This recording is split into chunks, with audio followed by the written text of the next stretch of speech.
ना ताने वाले पीढ़ी हमने गाड़ देगी और उनकी आत्मा रोएगी, मरे मरे ना गाड़ मिलेगी। ये हालात देख कर यूं सोचोगे कि गंदा नाला है कोई जिसमें खड़ा हूँ, लेकिन आपने बता दिया कोई गंदा नाला नहीं है। ये वो नहर है जिसकी सप्लाई रोहतक, झज्जर और बहादुरगढ़ खातर पीने के पानी के लिए करी जावे है। ऐसे हालात रहे तो पीढ़ी आ जाएंगी क्या नाली, या बात भी साची है भाई, जो पीढ़ी आओगी या तुम्हारी रिपोर्ट भी आई है, अगर तो ऐसा ही हालत चलते रहे पानी के साथ है, आने वाले टाइम पे जो हमारे बालक पैदा होंगे अपंग पैदा होंगे। हफ्ता पहले एक लेडीज आई थी और वो लेके आ रही कोयले, और कोयले में लगभग 70-80 किलो करीब कोयले थे। उसका बेटा पढ़ता था पॉलिटेक्निक में, और ये कहा कि बेटा दिमाग नहीं चल रहा, 11 शनिवार तक आप चलते पानी में कोयला डाल के आओ और आपका बेटा की पढ़ाई भी ठीक हो जाएगी। यानी अंधविश्वास। केवल वन सामग्री की बात करते हैं, लेकिन अभी एक प्लास्टिक की पॉलिथीन ये भरी पड़ी है। देखो ये प्लास्टिक की पॉलिथीन में जो हम सामान आता है ना हवन के लिए, वो सारे रैपर इसमें भरा पड़ा मिला हुआ। कोई 5 किलो चावल, 2 किलो चीनी और 4 दूध की थैली लेके आया, उस थैली सहित फेंक दिया नहर में। लोग इतने कमजोर हो गए हैं कि सारा प्लास्टिक नहर के अंदर, और यही पानी पीने योग्य बचा, और पानी भी नहीं कहीं पे। कुछ एक की भावना प्यार तो बदल जाए, कुछ एक की डरते हैं, क्योंकि डरते हैं सुधरे हमारे लिए, वो सुधरते को नहीं। तो डर जो है भाई साहब के हाथ में है, वो है डर वाला सामान। एनवायरमेंट प्रोटेक्शन एक्ट 1986 के अंडर 50,000 रुपए का जुर्माना है, जो कि 1 लाख रुपए तक का भी हो सकता है, और 5 साल तक की सजा हो सकती है। कुएं जोड़ रहा करते गांवों में, शहरा में तो नाम ही नहीं रहे उन चीजों का। गांवों में कुएं जोड़ तो छोटे हेडपंप भी नहीं रहे। बिल्कुल, नहर का पानी रह गया जो सप्लाई के जरिए घर तक आवे है, और उसका ही हाल है। देखिए जो लोग ये डाल के जाते हैं वो सारा क्यों पानी जाएगा यहीं पे, वाटर वर्क्स के जरिए, घर के पाइप के जरिए, घर के छत की टंकी में, और देन आपके जो पीने के उसमें आएगा। ये जो पाप कर रहे हैं ये आपके घर में जरूर से जरूर आएगा। हम अपने घर का कूड़ा तक इन नहरों में बगा के चले जाए हैं, लेकिन उसका असर जो उल्टा हमारे ऊपर पड़ा है उसके बारे में हम नहीं सोचते।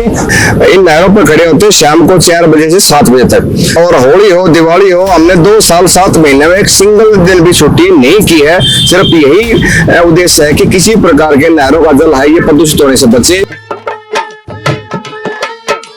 एक बार मेरे पीछे की ये तस्वीरें आप देख लो, ये रोहतक की नहर है, और आप इसकी ये हालात देख के यूं सोचोगे कि गंदा नाला है कोई जिसमें खड़ा हूं, लेकिन आपने बता दिया कोई गंदा नाला नहीं है। ये वो नहर है जिसकी सप्लाई रोहतक, झज्जर और बहादुरगढ़ खातर पीने के पानी के लिए करी जावे है।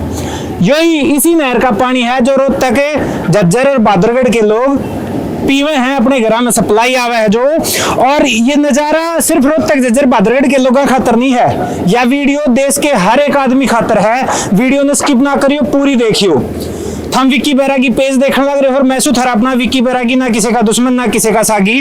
आज ये नहर जो है हमारे देश की, ये रोन लग रही है बुरी तरह, मरण के हालात में है, और इनकी ये दुर्दशा जो है उसका जिम्मेदार और कोई नहीं है, ना प्रकृति है ना भगवान है, सिर्फ एक है, वो है इंसान। और वो इंसान में शामिल मैं भी हूँ, आप भी हो। ये तस्वीर आप खातर है, और इन नहरा ने जिंदा करने का ठेका कुछ पागल लोगों ने लिया है। कुछ पागल हैं जो उस तरफ ने एक बार कैमरा घुमा के देखेगा, 2 साथी मेरे साथ खड़े हैं और 8-10 लोग उठ खड़े हैं। मैं पागल क्यों कहूँ कि हम अपने आप ने घना शाना समझ लें। हाँ, हम अपने आप ने घना शाना समझ के घर का कुछ भी सामान जो है वो नहरा में बहा दें। हाँ, और नहरों की हालत आज हम देखने लग रहे हो कौन सी होने लग रही है। ये वे लोग हैं जो नौकरी पेशा करनी है, ये वो लोग हैं जो अपनी अपनी पढ़ाई करनी है, लेकिन उसके बावजूद उरे नहर पे खड़े होकर इस देश ने बदलने की सोचने लग रहे हैं, इस देश में बदलाव लाने की सोचने लग रहे हैं। जहां तक मैं इन्हें पागल कहूं, हम तो शाने साए, लेकिन इन शाना के हालात देखो किस तरीके से इन नहरा का मर्डर करने लग रहे हैं। इसमें अगर मैं सामान गिनवाने लग जाऊं अपने, तो थर्मोकोल सीट से लेके नारियल जो पूजा का सामान है वो तो चलो छोड़ो, वो तो करो हो, लेकिन उसके अलावा दारू की बोतल, प्लास्टिक की बोतल, मटके, मरे हुए जानवर, किते कुत्ता पड़ा है, किते सुअर पड़ा है, किते ब्लड सैंपल पड़े हैं, किते सैनिटरी पैड पड़े हैं। मतलब इतने बुरे हालात हैं। और यही पानी जब हमारे घर में सप्लाई में आवे है तो हम प्रशासन ने दोष दे वहां कि छुट्टी में गंदा पानी आ गया, हम सड़क जाम कर दे वहां, हम रोड पे मटके फोड़ने लग जाए वहां कि हमारा साफ पानी नहीं आता। लेकिन साफ पानी नहीं आने का असली जिम्मेदार कौन है वो उरे तो अंदाजा लगा सको हो। और ईब आगे मैं इन पागल लोगों से आपकी मुलाकात करवाऊंगा जो अपना सब के मैं छोड़ के इस टाइम पे जब अपने आप की हर कोई सोचने लग रहा है ये लोग आप लोगों के भविष्य की सोचे हैं कि आपके घर में ठीक पानी पहुंच जा, आपके बालक आपके परिवार के लोग बीमारियां तक बचे रह जा। इन लोगों तक मैं आपकी मुलाकात करवाऊंगा। राम राम जी भाई साहब। राम राम भाई साहब। अपना परिचय बताओ दो पहले तो। सबसे पहले तो आपके चैनल को बहुत बहुत धन्यवाद कि ये मुद्दा जो समाज के लिए है, सामाजिक लोगों के द्वारा ही उठाया जा रहा है, उस बात को आप अपने चैनल से लेके जा रहे हैं। मैं मुकेश नैनकवाल स्वास्थ्य विभाग में कार्यरत हूँ और ये मिशन सुनो नहरों की पुकार मिशन 2 साल 7 महीने पहले डॉक्टर जसमेर हुड्डा जी जो जाट कॉलेज में है उनके द्वारा चलाया गया था। और जब से लेके जब उनका ये पहला दिन था, वो यहाँ से गुजर रहे थे तो यहाँ पर काफी लोगों की भीड़ थी जो इसमें सामान उमान डाल रहे थे। उसके बाद उन्होंने घर जाके विचार किया कि भाई ये जो पानी है हमारा इसी नहर के माध्यम से आ रहा है और इसमें हम प्लास्टिक न जाने कितना सामान जो है लगातार डालते जा रहे हैं, तो क्यों ना इसके बारे में आवाज उठाई जाए, समाज को, आने वाली पीढ़ी को जो हम शुद्ध जल के लिए लगातार कहते जा रहे हैं वो मिले।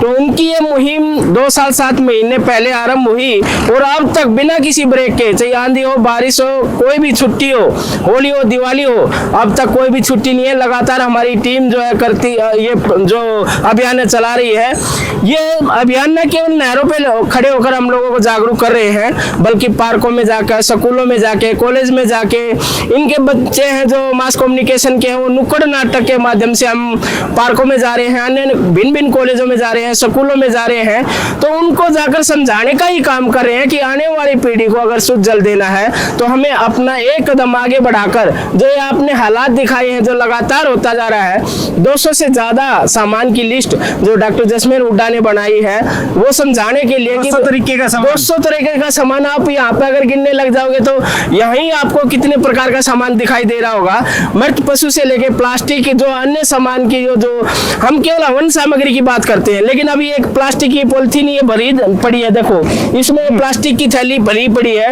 ये प्लास्टिक की पॉलिथीन में जो हम सामान आता है ना हवन के लिए, वो सारा रैपर इसमें भरा पड़ा मिला गया। बिल्कुल, और इस्तेन्यारी इतनी सारी चीजें दिखने लग रही हैं, मटके हैं, मोड़ जो दुल्हा हमारे आमतौर पर जब दुल्हा बारात लेके जावा है, घुड़चड़ी पे बैठे है, तो वो मोड़ जो उसके सेहरा जो है वो तक इसमें पड़ा है। इसके पीछे के कारण है वह भी टीम के लोग बताएंगे। और मतलब इतनी इंटरेस्टिंग बातें हैं, इतनी इंटरेस्टिंग हैं लेकिन मूर्खतापूर्ण हैं, इतनी मूर्खतापूर्ण हैं जो आप सुनोगे तो आपने हंसी भी आएगी कि के कारण के बात का बहाना लेकर इन नहरा का मर्डर कराया जाने लग रहा है, इसमें इतना सामान जो है वो बहाया जाने लग रहा है। अजय हुड्डा मेरे साथ हैं। सुनो नहरों की पुकार जो ये मिशन है इसके एक बहुत ही एक्टिव सदस्य हैं। अजय भाई, के हालात हो रहा है नहरा का, मतलब भाई राम राम भाई, मैं एक सारे अपने यूथ वाले सारे भाई आते हैं यार, अपने जो भी इस वीडियो में देखने लग रहा है सबसे पहले चलने का बहुत बहुत धन्यवाद भाई का।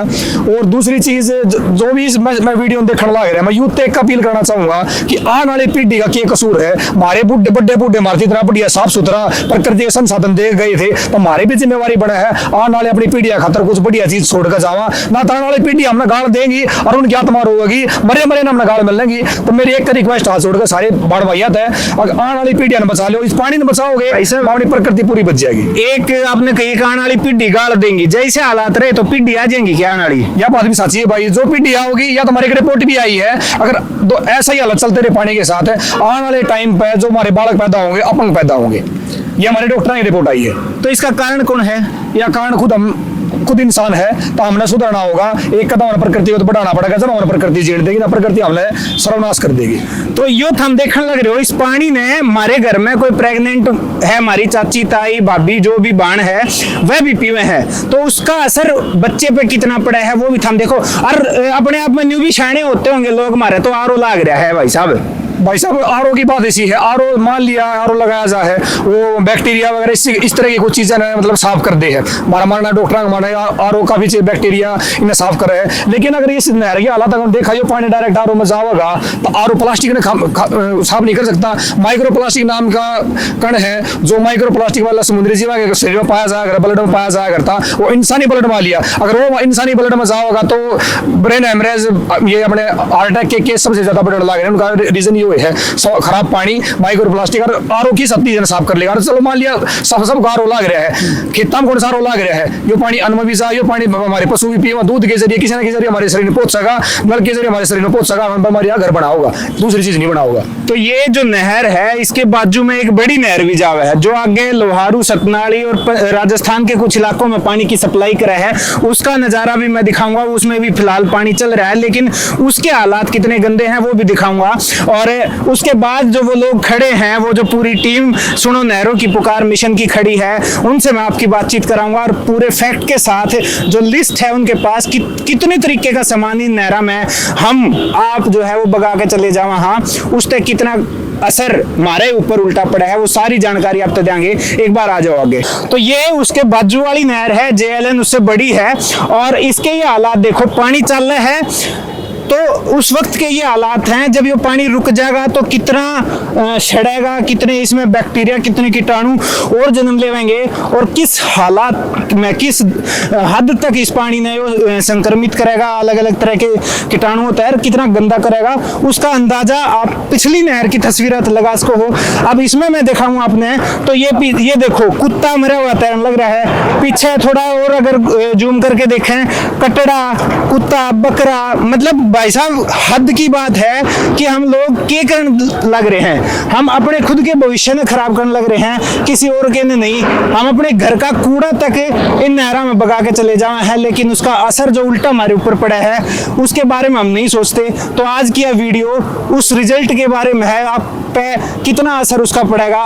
आगे जब डॉक्टर जसमेर हुड्डा से हम बातचीत करेंगे तो उनसे पूछेंगे और आप लोगों से इस वीडियो को पहुंचाना, आप लोगों तक इस वीडियो ने पहुंचाने का मकसद ये है क्योंकि आज इस टाइम पे नवरात्रे जो है वो चलने लग रहे हैं और माता के नाम पे या श्रद्धा के नाम पे जिस तरीके से प्लास्टिक तक, हवन सामग्री तक जो सामान जो है हम बहा के चले जाए हैं, उसका बाकी सामान का कितना क्या असर पड़ा है वो आप एक बार देख लो। हालात थारता दिखाए हैं, अब उन पागल लोगों से थारी मुलाकात करवाऊं जिन्होंने ठेका ले रखा है इन नहरों ने दोबारा से जीवित का और आप लोगों के स्वास्थ्य की चिंता करने का इन्हें ठेका ले लिया, आप लोगों के बालक ठीक रहे इस बात का इन्हें ठेका ले लिया। इन पूरी संस्था के ये जो मिशन है इसकी शुरुआत करने के जो सूत्रधार हैं उनसे मैं आपकी मुलाकात करवाऊं। डॉक्टर जसमेर हुड्डा हैं, प्रोफेसर हैं और उस सारे व्यस्तता वाले जीवन में तय समय काट के इस मिशन में चला रहे हैं। और ये जो बाकी लोग हैं खाली नहीं है, कोई नौकरी करे है, कोई अपना भाई सरकारी नौकरी वाला भी है, प्राइवेट वाला भी, पढ़ाई वाले भी हैं और ये बुजुर्ग जो हैं ये भी नौकरियों से पेंशन आके बैठे हैं लेकिन घरा नहीं बैठते, ठाली ताश नहीं पीटते, इनमें भी आपके घरा की, आपके बालका की चिंता है। हुड्डा साहब नमस्कार, राम राम। राम राम जी, राम राम। सबसे पहले आपके चैनल को शुभकामनाएं और बधाइयाँ और सारे आपके दर्शकों को राम राम। हमारे जो मिशन का नाम है, हम रोहतक दिल्ली बाईपास पे 2 नहरें हैं, इन नहरों पे खड़े होते हैं शाम को 4 बजे से 7 बजे तक। दिल्ली का 3 से 3.5 घंटे का हमारा टाइम होता है और होली हो, दिवाली हो, हमने 2 साल 7 महीने में एक सिंगल दिन भी छुट्टी नहीं की है। सिर्फ यही उद्देश्य है कि किसी प्रकार के नहरों का जल है ये प्रदूषित होने से बचे और अगली पीढ़ी भी स्वस्थ रहे और निर्मल जल का उपयोग कर सके। वैसे तो हम देख है सामान, मतलब इतनी तरीके का सामान था बस पूछो मत, लेकिन आप काफी लंबे टाइम तो रहे हो, कुछ लोग आपने पकड़े भी होंगे तो कारण भी बताया होगा कि ये सामान क्यों गिर रहे हैं, प्लास्टिक गिर जावे हैं, थर्मोकोल गिर जावे हैं, मटके गिर जावे हैं, अजीब अजीब तरीके का। तो क्या मानसिकता की है लोगों की? देखिए, ये धर्मांता कहूँ या अंधविश्वास कहूँ, दोनों तरह की चीजें हैं। पूजा पाठ के नाम पे तो सिर्फ 5% सामान है, मान लीजिए हवन सामग्री, राख या पूजा पाठ के बाद फूल, दो चीज होती थी। अब हमने 2 साल 7 महीने रिसर्च में 200 प्लस चीजें ऐसी हैं जो कि लोग विभिन्न बहानों से कुछ ना कुछ कह के, मान लीजिए कि हफ्ता पहले एक लेडीज आई थी और वो लेके आ रही कोयले, और कोयले में लगभग 70-80 किलो करीब कोयले थे। उसका बेटा पढ़ता था पॉलिटेक्निक में और ये कहा कि बेटा दिमाग नहीं चल रहा, 11 शनिवार तक आप चलते पानी में कोयला डाल के आओ और आपका बेटा की पढ़ाई भी ठीक हो जाएगी। यानी अंधविश्वास। पीछे ये निशान भी दिखने लग रहे हैं कोयले के, ये देखो। बिल्कुल, ये कोयले के टुकड़े, ये चूरा जो है उड़े तो बहाया गया होगा किसी ने और ने भी या उन्होंने, वो निशान दिखने लग रहे हैं। तो इस तरीके से और भी लोग आए हैं क्या क्या अनुभव हो रहे हैं? यानी अनुभव इतने कड़वे हैं, मछलियों को जैसे भोजन के नाम पाते हैं। कोई तो रोहतक के प्रसिद्ध ब्रांड की रेवड़ी लेके आता है, अच्छा। कोई प्रसिद्ध ब्रांड की बर्फी लेके आता है, कोई काजू है, कोई बादाम है, कोई किशमिश है, यानी सारे ड्राई फ्रूट, ये कहते हैं मछलियों को भोजन कराते हैं। कोई 5 किलो चावल, 2 किलो चीनी और 4 दूध की थैली लेके आया, अरियों को उस थैली सहित फेंक दिया नहर में, मतलब मछलियों को भोजन कराते हैं। यानी मछलियों को भोजन कराने के नाम पर भी इतने प्रकार का, यानी लोग बहकाते हैं एक दूसरे को, और बहकाने के नाम पर लोग इतने कमजोर हो गए हैं कि सारा प्लास्टिक नहर के अंदर, और यही पानी पीने योग्य बचा, और पानी भी नहीं कहीं पे। बिल्कुल, क्योंकि कुएं जोड़ होया करते गांव में, शहरा में तो नाम में नहीं रहे उन चीजों का। गांव में कुएं जोड़ तो छोटे हेडपंप भी नहीं रहे। बिल्कुल जी। नहर का पानी रह गया जो सप्लाई के जरिए घर तक आवे है, और उसका यो हाल है। देखिए, इस मिशन की एक सबसे बड़ी खूबी ये भी है, इसमें 16 साल से लेकर 82 साल तक के जो युवा हैं, हाँ जी। मैं कहूँगा वो भी जुड़े हुए हैं। प्रीत सिंह अलाउद जी हैं, 82 साल उम्र है, परंतु सबसे ज्यादा तेज तरार के साथ लोगों को अवेयर करते हैं, जागरूक करते हैं, समझाते हैं, नहरों में न डालने को प्रेरित करते हैं। नंद साहब हैं, और जितने भी सारे समाज के प्रबुद्ध नागरिक हैं, सारे रिटायर्ड भी हैं और वर्तमान में कार्यरत भी हैं। तो इनका उद्देश्य भी यही है, किसी के धर्म की आस्था रखो, अच्छी बातें रखनी चाहिए, परंतु हमारी आस्था औरों के लिए कष्टदायी बने, ये सिर्फ उसके लिए अवेयर करते कि किसी प्रकार का सामान नहरों में प्रवाहित ना कीजिए, ना कीजिए, ना कीजिए। आपके बैनर पर लिख रखा है जो ये पाप आप कर रहे हो पाइप के जरिए आपके ही घर में वापिस होगा। बिल्कुल जी। मान लीजिए लोग जो सामान डाल के जाते हैं, 200 प्लस चीजें हैं। दीपावली के दिन अलग अलग चीजें, मान ली किसी भगवान किसी घर में मंदिर है, मंदिर में पूजा पाठ के बाद जो मंदिर का जो हवन सामग्री, राख या जो डिब्बी धूप की, अगरबत्ती की, या मंदिर में ट्यूबलाइट है, ट्यूबलाइट फ्यूज होगी या लड़ी फ्यूज होगी, या मंदिर के पर्दे हैं, मैट है, या मंदिर की मूर्तियां हैं, सारा सामान पैक करके नहर के अंदर प्लास्टिक के, तो जो लोग ये डाल के जाते हैं वो सारा क्यों पानी जाएगा यहीं पे, वाटर वर्क्स के जरिए, घर के पाइप के जरिए घर के छत की टंकी में, और देन आपके जो पीने के उसमें आएगा। ये जो पाप कर रहे हैं ये आपके घर में जरूर से जरूर आएगा, चाहे वो गायें भैंस जो दूध देती हैं उनका, वो गायें और भैंस जो गायें और गाँव का जो जोड़ होते हैं उनका पानी पीते हैं, डायरेक्ट पानी पीते हैं, उसके जरिए आए, चाहे फसलों के जरिए, चाहे इसके अनाज के जरिए, चाहे सब्जियों के जरिए आए, ये आप तक जरूर पहुंचेगा। कृपया ऐसा ना कीजिए। होली दिवाली अलग अलग त्योहार हैं, उनका तो सामान अलग अलग हो गया, अलग अलग वार के हिसाब से भी अंधविश्वास है। हाँ, बिल्कुल। जैसे शनिवार है, शनिवार के दिन काला डालते हैं लोग, कोयला है, शराब है, कोयला है, शराब है, काला कपड़ा है, सरसों का तेल है, शराब भी कई बोतल खोल के जाते हैं। अच्छा। और काला कपड़ा भी और काला तेल भी, अलग अलग चीजें हैं। डे वाइज जैसे वीरवार का दिन अलग है, मंगलवार का दिन अलग है, टाइम भी अलग है। तो इस प्रकार से अंधविश्वास में यानी इतना प्रचुर मात्रा में अंधविश्वास होता जा रहा है जो अगली पीढ़ी के लिए बहुत ही खतरनाक साबित होगा। तो बुजुर्ग हैं, इनसे बातचीत कर रहे हैं, इस उम्र में तो आराम फरमावे हैं, गामा में ताश खेलन लग जाए बूढ़े, और आप जो हो घर की चिंता छोड़ के, बड़कन घर ने छोड़कर आड़े बैठो रोज, तो मतलब के जी में मतलब इतनी एनर्जी जो इस काम जिस भावना से प्रेरित हो रहा हूँ मैं सबसे ज़्यादा इसी में खुशी हूँ, और इसीलिए मैं आलस्य नहीं करता हूँ, एक्शन लेता हूँ शरीर से, और जितनी भी जल्दी हो जाता है उतना जल्दी नहर पर मैं आ जाता हूँ। अच्छा। और सब भाइयों को सब बड़े प्रेम से समझाते हैं, मान जाते हैं, और ये हालात देख करके आने वाली पीढ़ी को ये जहर पी करके कैंसर होगा, परेशान होंगे, अनेक जो बीमारियां बढ़ रही हैं वो हमारे कर्म से बढ़ रही हैं, और कोई गवर्नमेंट को दोषी ठहराएं। गवर्नमेंट ने भी ऐड दे दी, अब एक निगम की तरफ से ये भाई आता है 5500 रुपये का चालान काटने लग गया, कई चालान इन्होंने काट भी लिए हैं, और लोग कुछ न कुछ फर्क काफ़ी पड़ता जा रहा है, और लोगों की भावना भी बदलती जा रही है। कुछ एक की भावना प्यार तो बदल जाए, कुछ एक की डरते हैं, क्योंकि डरते हैं सुधरे हमारे लिए, वो सुधरते को नहीं। तो डर जो है भाई साहब के हाथ में है, यो है डर वाला सामान, और डर वाले सामान में सीधा 5000 का दंड बैठा है नहर में, कुछ भी अड़ंगा खिंडाती। कौन से नियम के तहत कौन सा जुर्माना है वो सुन लो। अगर कल ने आप नहर में कुछ अड़ंगा बहान जाओ, कुछ सामान बहान जाओ, कुछ घर का कूड़ा बहान जाओ, तो आप तक कौन सा जुर्माना लाग सके है? भाई साहब जी आप बताओ। जी ऐसा है, water pollution and prevention act 1974 के अंडर 5,000 रुपए का जुर्माना है अच्छा और 1.5 साल तक की सजा हो सकती है। इसका जी। प्रावधान है। इसके अलावा एनवायरमेंट प्रोटेक्शन एक्ट 1986 के अंडर 50,000 रुपए का जुर्माना है, जो कि 1 लाख रुपए तक का भी हो सकता है और 5 साल तक की सजा हो सकती है। 5 साल तक की सजा। हाँ जी। नहर में सामान भागे चले जाओ, लेकर जाओ आगे इसके। क्योंकि नहर का नहीं, कोई भी वाटर बॉडी, चाहे वो तालाब हो, कुआं हो, कोई भी वाटर बॉडी, नहर हो, नदी हो, उसको पोल्यूट करने पर ये सभी प्रावधान है इन सभी एक्ट्स के अंतर्गत। इसमें बिल जो बुक आप ले रहे हो, इसमें चालान कटे उड़े भी हैं। हाँ, मैं दिखा। किसी भाई ने लगा कि भैया वो हाथ में ले रहे हैं, तो ये चालान कट रहे हैं नगर निगम रोहतक की तरफ से। और ये प्रावधान रोहतक में नहीं है, बाहर के भी जो लोग देखने लग रहे हैं वो भी ये तस्वीरें देख के थोड़ा सा सुधर जाओ। एक बार उस तरफ देखो, उस तरफ वो लड़की जो है वो भाग रही है नहर में, जो है वो भी घर से कुछ लेके आई थी और वो विसर्जित करके फेंक के जो है वो भाग गया जब इधर से आवाज लगाई गई तो। और ये लोग रहते भी चकमा देके, इतने शातिर लोग हैं हम कहूँ मैं, क्योंकि मारे में तो हैं जितने भी लोग उड़ा हैं, तो वो लोग जो अपने आप में बड़े चतुर समझे, शातिर समझे हैं। उदय साहब, मैं आपसे एक बात और पूछूंगा कि लोग जो है उनकी मानसिकता ऐसी होगी, बता दिया तो नहर में या चलते पानी में विसर्जित करना ही है। आप उन तय एक बार समाधान बताओ कि कुछ और हो सके है।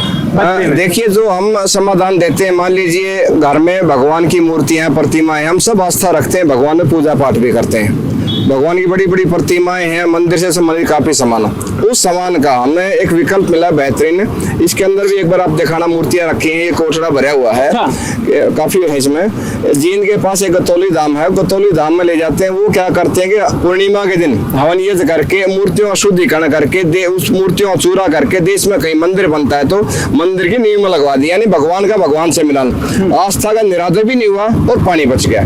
फिर दूसरा और पूजा पाठ का और सामान है, उसको जो लोग बहुत ज्यादा जिद करते हैं डालने की, मान लीजिए हवन हुआ कीजिए घर में, तो उसका विकल्प देते हैं कि आपने भगवान की पूजा पाठ करते हैं, भगवान के प्रसाद चढ़ाते हैं। कितना चढ़ाते हो?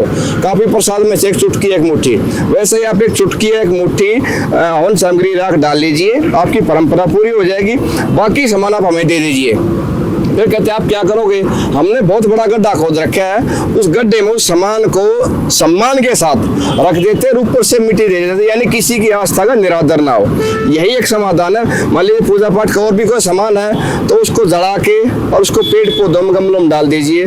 हर चीज का समाधान है इस टाइप का जो सामान है, परंतु अंधविश्वास का समाधान नहीं कर पा रहे हम। बिल्कुल अंधविश्वास का समाधान नहीं है और हमारे शाणेपन का भी नहीं है। मैं भी चाहूँ या इतनी बातचीत जो ही है, इसके बाद थोड़े पागल हम भी हो जावे और ये पागलपन जो है सब में जागे, मेरे तक, दूसरे तक, तीसरे तक। और हम लोग जो इस तरीके से इन नहरों ने मारन लग रहे हैं, वो काम करना बंद कर दे। ना सिर्फ नहरों ने बल्कि और भी जो पानी के स्रोत मारे हैं, जितने भी कुएं तो लगभग गांव में खत्म ही हो लिए, हैंडपंप वगैरह जो भी आए। हाँ जी, निर्मलताई हैं हरियाणवी कलाकार, और वो भी समय निकाल कर जो है इस मुहिम में, इस मिशन में अपना योगदान देने पहुंचे हैं। तो उम्र आप देखने लग रहे हो, हर उम्र के लोग हैं, नौजवान से लेके बुजुर्ग तक। ताई राम राम बेटा, आप भी टेम कार्ड कह रहे पहुंच जाओ? बिल्कुल रोजाना आते हूँ। अच्छा, रोजाना घर का काम छोड़ के। तो न्यू बता दो, आपकी ये जो भाईली हैं, डब्बन हैं आपकी, और जो बहुएं हैं, बेटियां हैं, इनकी क्या मैसेज देना चाहो, क्या संदेश? इनको मैं ये मैसेज देना चाहूँ, इन नहरों को कुर्डी मत बनाओ, ये डस्टबिन बना दिए हैं। और जल है तो जीवन है, जल है तो कल, जल है तो कल। इनको बचाओ, हम सब मिलकर बचा सकते हैं, अकेले मैं नहीं बचा सकती। बिल्कुल हम सब मिलकर बचा सके हैं। और ये जो लोग बैठे हैं, इनका कोई पर्सनल फायदा नहीं है, ना ये सरकार के खिलाफ लड़ रहे यहाँ, ना ये किसी नेता के खिलाफ यहाँ पे प्रदर्शन कर रहे।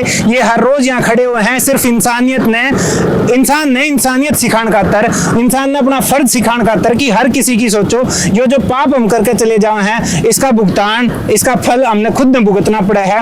इस वीडियो ने ज्यादा से ज्यादा शेयर करो, अगर थोड़ा सा पागलपन आपके भीतर जा गया हो तो। और इसी वीडियो लेके आपके साथ फिर हाजिर होऊंगा। राम राम।